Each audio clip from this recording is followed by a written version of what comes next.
Obsession.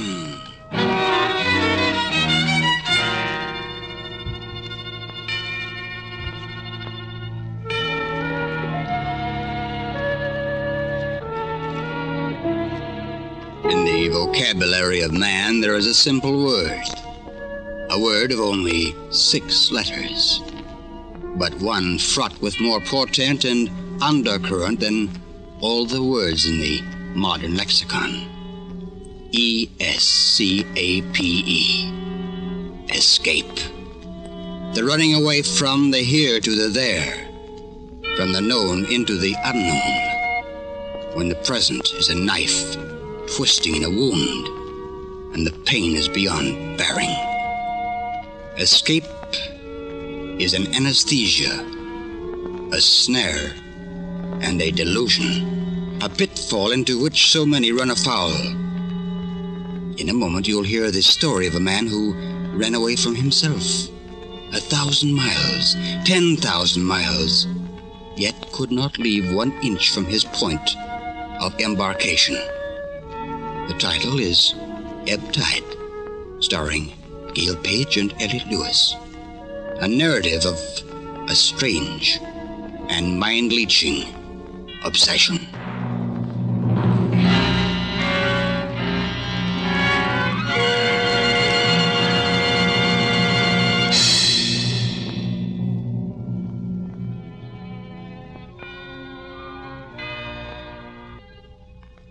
It is the inexorable order of the universe that as the mystic magnetic forces of the moon sweep the tides of earth into the high mark of flood, so again are they swept out to that shelving reach that is known as the ebb.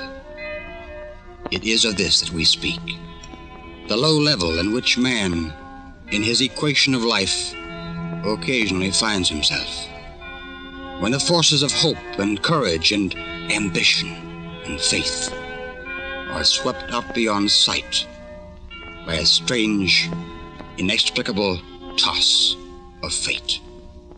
To quote the master, as the tide goes clear out, so must it always come clear in. That the line of failure and success is so fine that man scarcely knows when he's upon it. And thus, in a great hospital, a small group of men are gathered. Let us call them men in white. The scene is one of dignity, of scholarship and learning. White-haired Dr. John Cummings, chief surgeon, is speaking. Gentlemen, we are gathered here this afternoon to pay tribute and respect to a colleague, a gentleman whose skill in the surgical theater and whose keen understanding of human ails belies his age and commands for him our deepest admiration and pride in calling him one of us. Gentlemen, it is my honor to present the Schofield Award of Medicine to Dr. Philip Halstead. May I state in passing that Dr. Halstead is the youngest man of our profession to ever receive this award. Dr. Halstead, in the name of medicine and humanity, my sincerest congratulations. Thank you, Dr. Cummings. Gentlemen, I can't tell you how grateful I am for your acclaim. It humbles me all the more to know that such gentlemen of wisdom have placed so much confidence and responsibility in me. And in accepting, I can only make the same vow again that I did make once before. I swear by Apollo, Panacea, Hygeia, and all the gods and goddesses, and make them my witness, that I shall carry out the regimen of the sick and afflicted and give them of my knowledge. And gentlemen, it is my constant prayer to one God that he will grant me an ever-continuing power of that knowledge.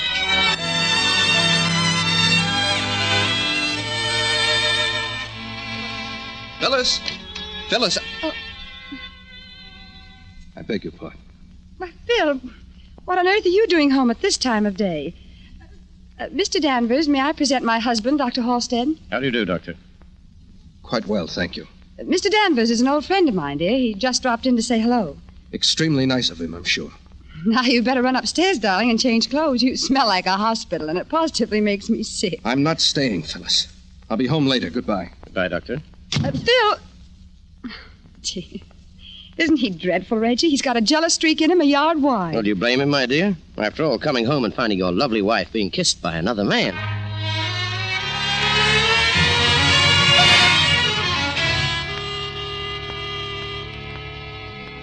Dr. Halstead, I'm turning over that Jackson case to you. I want you to operate in the morning. I didn't tell you what you're up against. I think you know. What? I said you... I beg your pardon, Doctor. I heard you. I was thinking about something else, I guess. Yes, I'll take care of the case. In fact, I'd better run up and take a look at him now. At him, Doctor? I was referring to the case of D19, Mrs. Jackson. Mrs. Jackson? Yes, of course. How stupid of me. Yes, after you make the pre-surgical examination, Doctor, you'd better go home for the rest of the day. You'll be in for quite a siege in the morning. Siege? Yes, I guess you're right.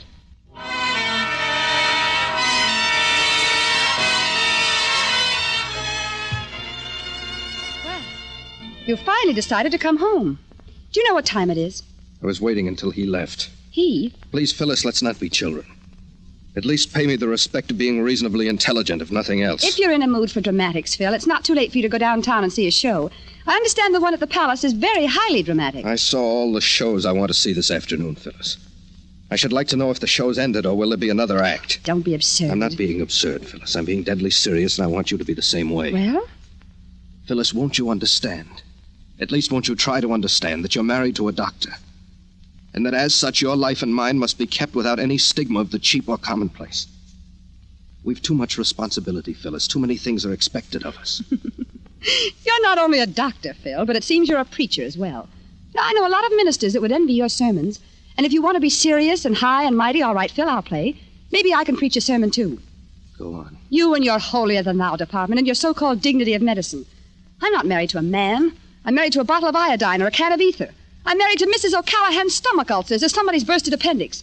What do you expect me to do, Philip? Sit around the house all day with the blinds pulled down, reading the American Medical Journal, while you walk up and down hospital corridors impressing patients and chucking pretty nurses under the chin? All I expect is that you conduct yourself as any respectable wife should conduct herself. I don't expect you to turn this house into an entertainment parlor for your old boyfriends, particularly of the ilk that you entertained this afternoon. Well, of all the colossal ego... Not ego, Phyllis. It's only that I want to respect my wife as I respect my profession. The way I want others to respect her, too. You're becoming dreadfully pedantic and boring, Philip. You'll excuse me if I retire? Phyllis, I'm not through yet. No? Then I'm afraid you'll be talking to yourself. And I seem to recall reading in one of your books someplace that talking to oneself is a symptom of being somewhat wacky, shall we say. Good night, Phil.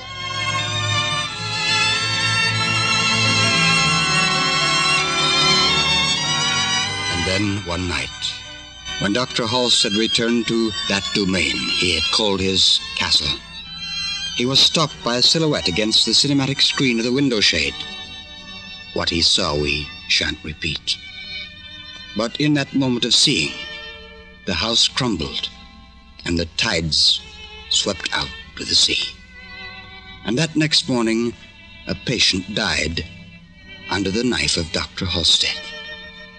A death that should not have been, but was. And the word if became huge in his life, for if these things had not happened, Dr. Halstead would not now be on this tramp steamer bound for nowhere in particular. And he would not have been in the bar as he is now. I beg your pardon, sir. If you don't mind me saying it, drinking so much of that there rum in the tropics this way is pretty blinking bad, sir. Don't you think you've had enough? I've had too much, but not of rum. You can fill the glass up again. I can pay for it. Very well, sir. If you insist, but we'll be docking in the morning. You'll be wanting to be top-hole shape, sir. When I want advice, I'll ask for it, bartender. Fill up the glass and keep filling it up until I tell you to stop.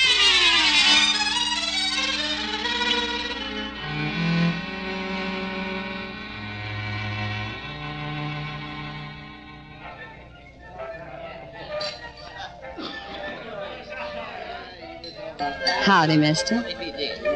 Hello? Welcome to Tahiti. Mind if I sit down? No. I saw you got off the boat this morning. Must be planning to stay a while, huh? Maybe. Well, how's about buying a girl a drink so as we can toast to your happy stay here, huh? A drink? Sure, why not? Here. Here's $5. Go to the bar and buy yourself anything you want. Just make sure you drink it over there. Sure. Okay, mister, I get it. You want to be alone, huh? That's right. I don't know what the idea is, but you sure picked a spot for it, mister. Outside of a few rum-dum sailors blowing in here once in a blue moon, there ain't but 6 whites on the island. Just as a tip, mister, being alone in this devil's sinkhole ain't for guys like you. Thanks for the tip. Bartender, give me a check. Right you are, sir. Play a little more. That'll be $2 United States currency. Here you are. Thank you, sir. And whenever you want another little nip of something to ward off the fever, this is the place to get it. Nothing but the best. That's what I carries. I'm sure you do. Wait a minute, mister. Here's your $5. I ain't thirsty just now. You can buy me a drink some other time. You better buy yourself one right now so you can drink to my long and happy stay here. That's what you said, isn't it? And for God's sake, do it and leave me alone. Well, strike me pink. If he ain't a queer kind of a bloke. Arrives here this morning on that old tramp, and he's drunk already. What do you think he's doing here, Goldie? I don't know, Crawley. Maybe the same thing I'm doing here, only in a little different way. Don't ask me what I'm doing here on account I don't know. No more than he does. Maybe that's why I feel sorry for the guy. Offering to give him back his $5. That's something I ain't never done before.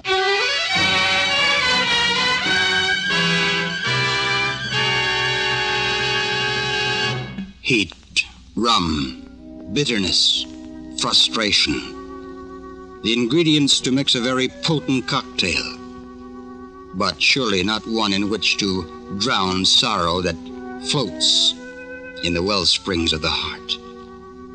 What does it matter where you go? You must take yourself along, and yourself is the nemesis from which you would gladly be rid. There is no running away. The sun shines on all corners of the earth, and night falls on every nook and cranny. There is no escape. Only the fools chase after the will-o'-the-wisp, an endless, senseless pursuit inspired by an obsession. In a moment, we'll return to our story.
In that dark and abysmal world of defeat, wherein a man lives not for the future, but in the shadows of the past, where there is no longer the rising dawns of tomorrow, but only the sunsets of yesterday, there is but one compelling desire: escape. But escape into what? And into where? Some men toy with the grim thought of death, but that is the crumbling portal of the coward, the long sleep, and the eternal blackout. Philip Halstead is no coward, paradoxical as it may seem. His is the resolute will to remain alive with the torturing apparitions of his memories that are always the companions of the sensitive. To remember what he was, what he could have been, and what he is now. And thus, Dr. Philip Halstead has existed on the remote islands of Tahiti for the turning of 3 months. I say existed, for surely a man does not live in the blurring fog of rum and heat and the moldering dank earth of the forgotten atolls of the southern waste. Empty. Crawley! Crawley! All right. Don't be pounding the table like that. What'll it be for you? The bottle's empty, Crawley. Fill it up again. Righto, me hearty. As soon as you pay up for the last one. The last one. Is the gentleman's credit any good? Credit? Not on this blooming island. It isn't Mr. Halstead. Wait a minute. Did you say Mr. Halstead? I did, and what of it? What of it? Nothing. That's right, Crawley. Mr. Halstead. Just plain Mr. Halstead. Now, look here now. You've been on this blinking place for 3 months now. You spent your money, and there ain't no more coming in. What are you doing here? It's a secret. You don't say. A secret it is.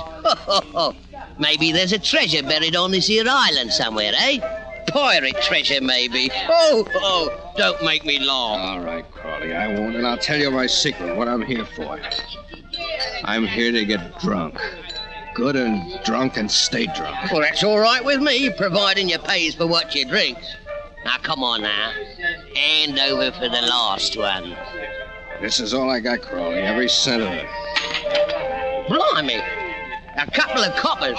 And what do you expect to buy with that? That's all I got, Crawley, and I'd like a drink. Oh, you would? Well, you ain't getting one. I'm no charity institution. What's the matter, Crawley? Me bucko here's broke. And he wants a drink, he does.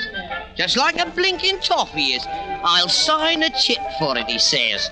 Like this here place was a bloomin' officers' club or something. I'll buy him a drink. No, you won't. Thank you.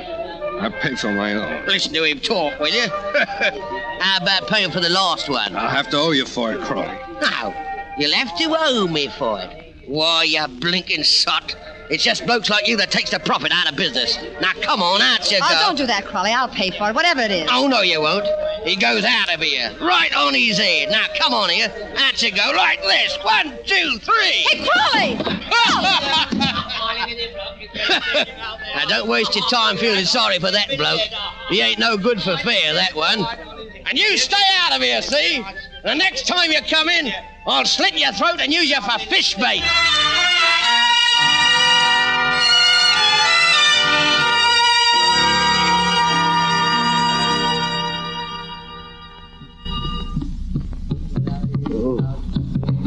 Here, Dr. Halstead. Drink this. Drink it. It's only water with a little quinine. Clear your head. Wait a minute. What am I doing here? What's that racket? It's just the natives, Dr. Halstead. You've been here for 3 days. Combination of rum and fever. 3 days. Then you... Well, I couldn't let you lie there on the street, could I? You'd have died. Maybe. Maybe that would have been the answer. You think so, Doctor? Doctor. Wait a minute. When you were delirious, you talked about a lot of things. That's how I know. Oh, Now, you needn't worry about me telling anybody. It's still your secret. thanks. I don't suppose it makes any difference. It'd make a lot of difference after you went back to America. Have somebody know what happened. Back to America? Sure. You don't think you're staying here, do you? Ah, no, Dr. Halstead. This island ain't big enough for you, and there ain't nobody here that wants you on it. You're clearing out for the States on the next cargo boat. Oh, no, I'm not. Now, look, Doctor, I'll do the talking for now, see? I've been taking care of you for 3 days like you was a baby, and I wasn't doing it for my health. Understand? My health's okay. What are you talking about? I'll tell you what I'm talking about. When you was laying there talking away about your wife and your work at the hospital in New York, I did a little thinking myself about things that I ain't thought of for too long. Well? I used to live in New York about 100 years ago.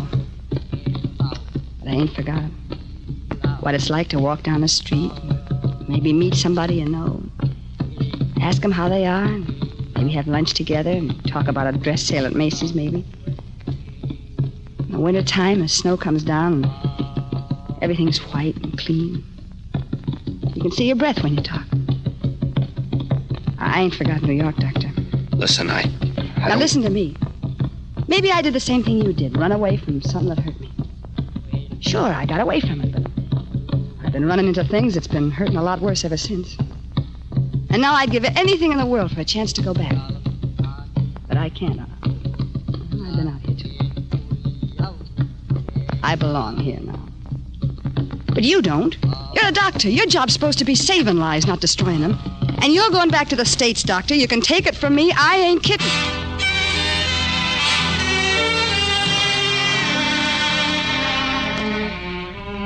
A week from that day, when Goldie, whose last name we don't know, spoke of home and America to Dr. Philip Halstead, the inter-island cargo boat was due in the lagoon of the tiny island of Tahiti.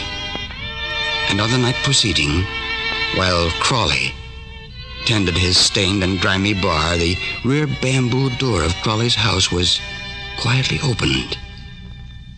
And in the dark, a match sputtered and glowed yellow for a second, then vanished. Listening ears might have heard the protesting squeak of a rusty tin box. A moment's hesitation, and then the door was opened again as quietly as before, and then shut, and a shadow vanished into the velvet night. Howdy, mister. Looking pretty chipper these days, ain't you? Thanks to you, Goldie. Ah, forget it. Did you come in for a drink? There's one on the house tonight on account of the cargo boat's due in tomorrow morning. No, thanks, Goldie. Just came in to say hello, have a look at the bright lights. Ah, come on. You'll have just one with me, won't you? Sort of a toast to you getting well. How's about it? Well, all right, I guess. If they're on the house... Sure. Hey, Crawley, a couple of rum slings for the customers. All right, this once. But I don't want no more guff off that bloke. I don't think I'd better stay, Goldie. Ah, forget it. Crawley didn't mean nothing. You're going to be down to the wharf in the morning when the boat comes in? No, I'm taking a canoe going over to one of the islands. I'd like to have a look around. Sure. Well, here you are. Here's your drinks, and that's all you're going to get, understand? Sure, Crawley, sure. Here's yours, Doctor. And here's looking at you and wishing you lots of luck. Thanks. Same to you, Goldie. There'll be quite a time tomorrow when the cargo schooner comes in. Be some letters, maybe, and some newspapers from America. Goldie, what's the matter with this drink? What? I don't know. I feel funny. Hey, what's blinking well going on around here? What's the matter with him? Oh, nothing, Crawley. It's the first drink he's had since he was sick, and I guess it went right to his head. I'll take care of him.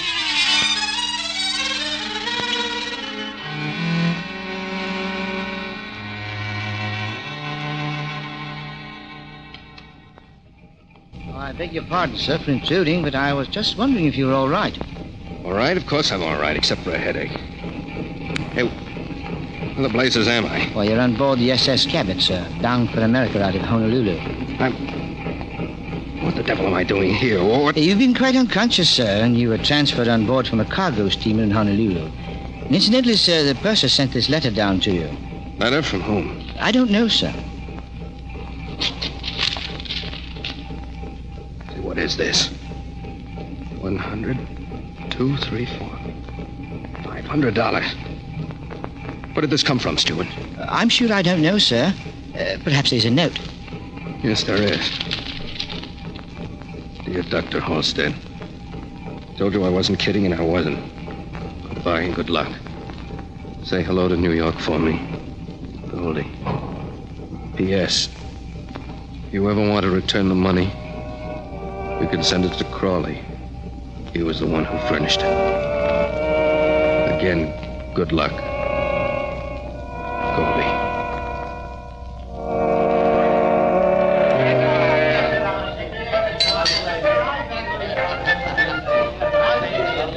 Sure, Crawley, I took the money. What are you going to do about it? Slit my throat and use me for fish bait? Why, you dirty, blooming, sneaky little... Don't say it, Crawley. They're not the right words for a lady to hear. And tonight, Goldie's a lady. She's going to celebrate. I think I'll start off with a champagne cocktail.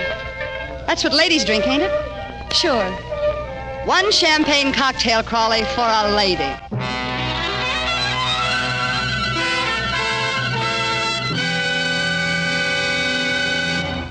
And so the powerful, inexplicable force of the lunar satellite creates the sorcery which swings the tides in full cycle. What was ebb tide is now flood tide. But out there beyond the curving line of the horizon, Goldie remains trapped in a snare of her own weaving. But through her simple act, she has thrown off the yoke and the ties of her deep-rooted and intertwining obsession.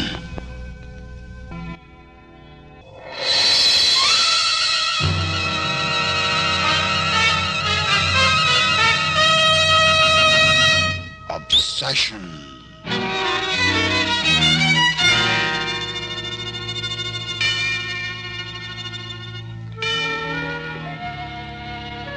Our story was produced and transcribed by C.P. McGregor in Hollywood.